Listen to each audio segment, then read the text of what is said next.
ബ്രേക്ക്ഫാസ്റ്റും bread ടോസ്റ്റും പുൾസയും എനിക്ക് നിർബന്ധ. മോളത് നേരത്തെ പറഞ്ഞിരുന്നെങ്കിൽ അതും കൂടി കരുതിയെന്നെ.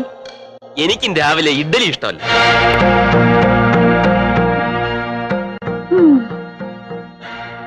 അമ്മേ, നല്ല പഴങ്കഞ്ഞി ഇരിപ്പുണ്ടോ? ഈ ചേട്ടന്റെ കാര്യം തമാശ. തമാശ ഒന്നും അല്ലടി. അമ്മഞ്ഞെടുത്ത് ഈ പഴങ്കഞ്ഞിയിലേക്ക് കുറച്ച് തൈരൊക്കെ ഒഴിച്ച് 2 കാന്താരി മുളക് എടുത്തിട്ട് ഞെരടി കുറച്ച് അച്ചാറും ചമ്മന്തിയും കൂടെ കുഴച്ചങ്ങോട്ട് കഴിച്ചാലുണ്ടല്ലോ. ഓ, അത് കേട്ടപ്പോഴേ എന്റെ വായിന്ന് വെള്ളം ഊറും. എന്റെ ഈ ആരോഗ്യത്തിന്റെ രഹസ്യം അത് തന്നെയാ. നിനക്ക് വേണേ കുറച്ച് കഴിച്ചടി, നാണക്കേടൊന്നുമില്ല. പിന്നെ നമ്മളാരും അമേരിക്കയിലൊന്നും അല്ലല്ലോ ജനിച്ചു വളർന്നത്.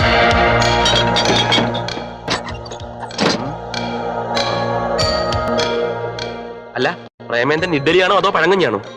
ഞാനിപ്പോ വരാം. ആ, നീ കണ്ടോ, ചേട്ടത്തിക്ക് ഫീൽ ചെയ്തിട്ടുണ്ട്. ഓ